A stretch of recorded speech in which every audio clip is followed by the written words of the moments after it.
যুক্তরাজ্যে নারী এবং মেয়েদের বিরুদ্ধে সহিংসতা দমনে কঠোর পদক্ষেপ নিচ্ছে ব্রিটিশ সরকার।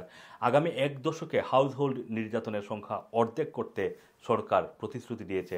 এর অংশ হিসাবে ইংল্যান্ড এবং ওয়েলসের জরুরি পরিষেবা নাম্বার 999 ব্যবহার করে ভুক্তভোগীরা কন্ট্রোল রুমে সরাসরি বিশেষজ্ঞদের সাথে কথা বলতে পারবেন। এই পদক্ষেপটি রেনিম লয়ের একটি অংশ।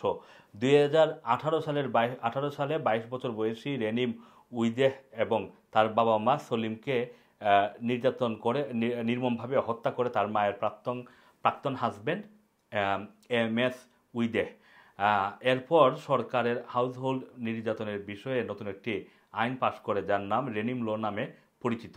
খবরে বলা হয়েছে সরকার একটি নতুন হাউসহোল্ড টর্চার সুরক্ষার পাইলট প্রোগ্রামের ঘোষণা দিয়েছেন। এতে চিহ্নিত নির্যাতনকারীদের ভুক্তভোগী থেকে দূরে থাকতে বাধ্য করা হবে। আদেশ মানতে ব্যর্থ হলে আরও কঠোরভাবে শাস্তি দেওয়া হবে।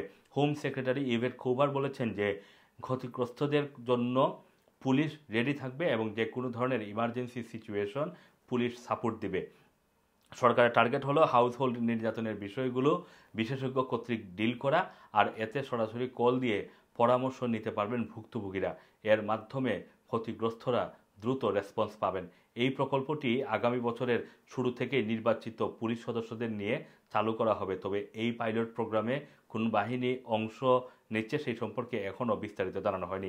মিসেস কুপার এই ধরনের পদক্ষেপগুলোকে গুরুত্বপূর্ণ এবং নিজের ব্যক্তিগত অগ্রাধিকার হিসেবে অভিহিত করেছেন। মানে তিনি এই বিষয়ে খুবই সিরিয়াস, এটা তিনি বোঝাতে চাইছেন। সরকার জানিয়েছে গত বছর গড়ে প্রতি ঘন্টায় প্রায় 100টি হাউসহোল্ড টর্চার সম্পর্কিত অপরাধ রেকর্ড করা হয়েছে। একটি অনুসন্ধানে দেখা গেছে যে পুলিশ অনেক ক্ষেত্রে ভুক্তভোগীদের রক্ষার পরিবর্তে মৃত্যুতে আরও বেশি অবদান রেখেছে, কারণ তারা যথাসময়ে এবং সঠিক প্রক্রিয়ায় রেসপন্স করেনি অনেক অভিযোগের। লেবার সরকার এখন হাউসহোল্ড নির্যাতন বন্ধে একটি ডেডিকেটেড পুলিশ ফোর্স গঠন করার উদ্যোগ নিয়েছে। নারী এবং মেয়েদের সুরক্ষার জন্য আরেকটি নতুন উদ্যোগ হাতে নিয়েছে, যা আগামী নভেম্বরে চালু হবে।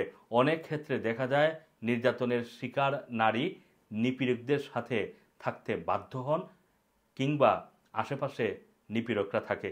এতে ভুক্তভোগী মানসিকভাবে ট্রমায় পড়া সহ আবারও নির্যাতনের ঝুঁকিতে থাকে। বর্তমানে 28 দিনের মধ্যে কোনো নির্যাতনকারী ভুক্তভোগীর সাথে দেখা করতে পারবে না। এবার নতুন উদ্যোগের আওতায় চিহ্নিত অপরাধী এলাকা পরিবর্তন করলে সংশ্লিষ্ট পুলিশ কর্তৃপক্ষকে তার লোকেশন জানানো হবে। পাশাপাশি অপরাধীদের ইলেকট্রিক ট্যাগিং সিস্টেমের আওতায় আনা সহ ভুক্তভোগীদের সাথে দেখা না করার সর্বোচ্চ সময়সীমা থাকবে না। এসব আদেশ না মানলে অপরাধীকে 5 বছরের জন্য কারাদণ্ড দেওয়ার বিধান রাখা হবে। ধারণা করা হচ্ছে সরকারের নতুন এইসব উদ্যোগ সহিংসতা, লাঞ্ছনা এবং জবরদস্তিমূলক আচরণ বন্ধে বিশেষভাবে কাজে আসবে। Assam Masum, Rana TV, London.